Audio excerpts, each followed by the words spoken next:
Olá, jovens! Tudo bem com vocês? Hoje a gente vai falar da FAMEMA 2019. A primeira questão, número 5, fala sobre o nível de 3 hormônios durante uma gravidez. Então, a gente tem o HCG, o estrogênio e a progesterona. Na questão A, ele pergunta assim: qual desses hormônios é detectado no exame de gravidez? É o HCG ou a gonadotrofina coriônica humana? Só lembrem que esse hormônio, pessoal, ele é um hormônio glicoproteico produzido pelo trofoblasto, ou seja, aquele embriãozinho formado de 4 a 6 dias após a fecundação. A segunda pergunta da letra A pergunta-se: qual líquido biológico normalmente é utilizado para se detectar esse hormônio? Ou seja, a gente faz teste de quê? Exame de quê para detectar HCG? A gente pode fazer o exame de sangue, de soro ou de urina. A questão B fala assim: por que os hormônios esteroides não se mantêm elevados após o parto?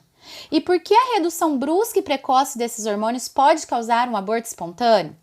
Destes 3 hormônios, os hormônios esteroides são estrogênio e progesterona. Esses hormônios, eles são produzidos pela placenta. E o que acontece? A placenta mantém o endométrio revestido para segurar esse embrião. Então, após o parto, sem a placenta, os níveis desses hormônios caem e um novo ciclo se inicia com a produção dos hormônios hipofisiários, começando pelo FSH. Mas, se isso acontecer com a mãe grávida, ou seja, se a queda brusca dos hormônios ovarianos ocorrer durante a gestação, o endométrio ele começa a descamar e a partir de contrações uterinas pode ocorrer um aborto.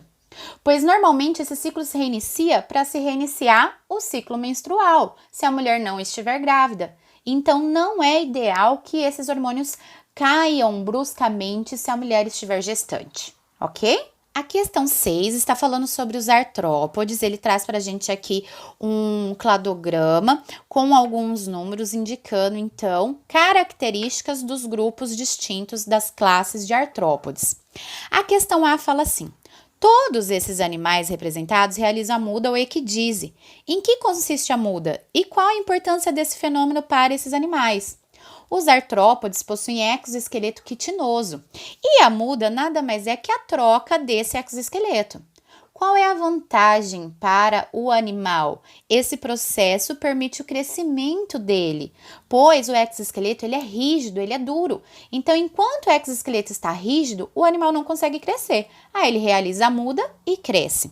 Eu coloquei uma observação aqui que eu vi no Insta essa semana, achei bem legal, né? Tinha uma barata branca e o post perguntava assim: a barata é albina ou é ninfa de barata?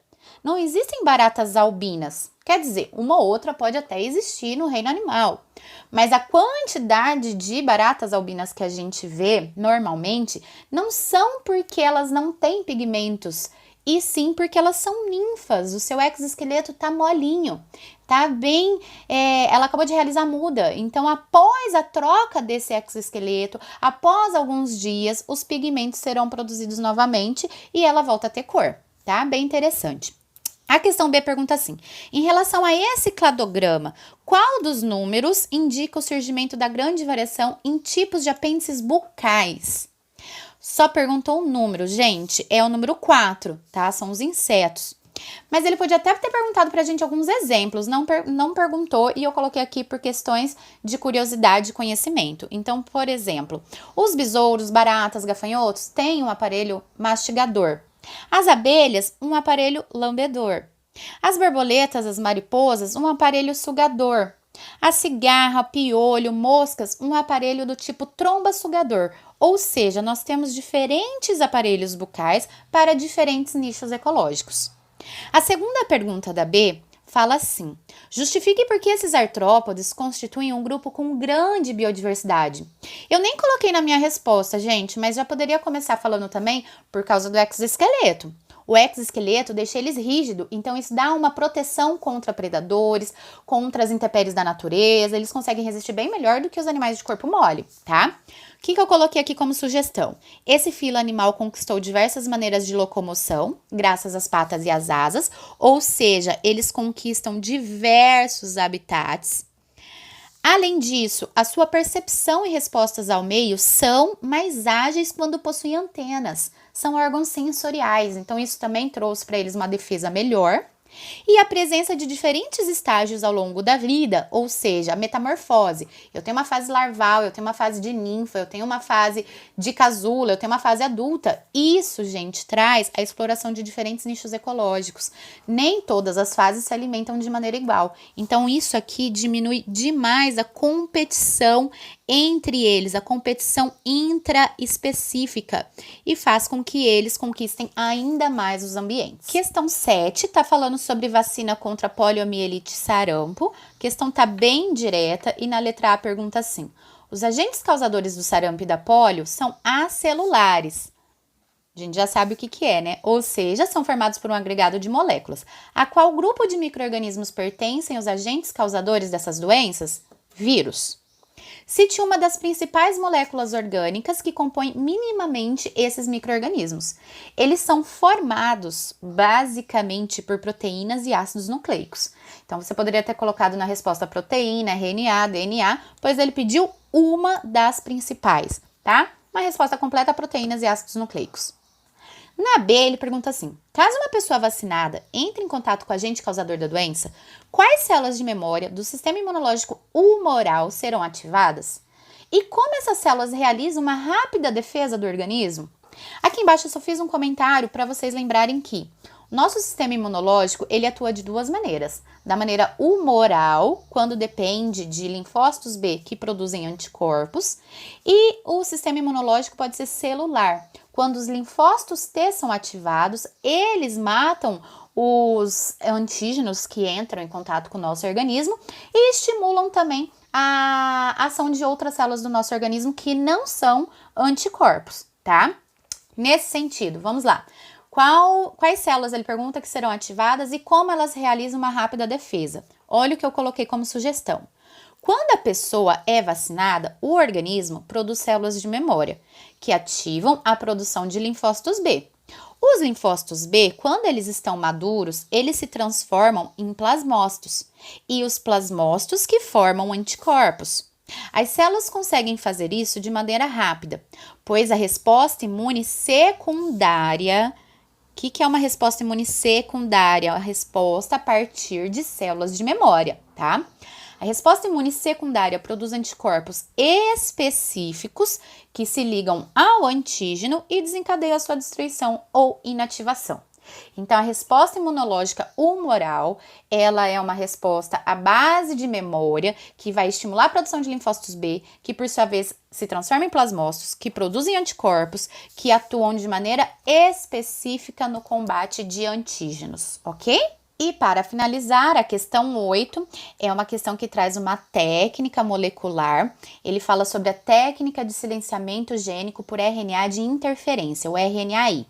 Ele explica na consigna que a molécula de RNAi se associa a um conjunto de enzimas e fragmenta a molécula de RNA mensageiro, de modo que o ribossomo não realiza sua função.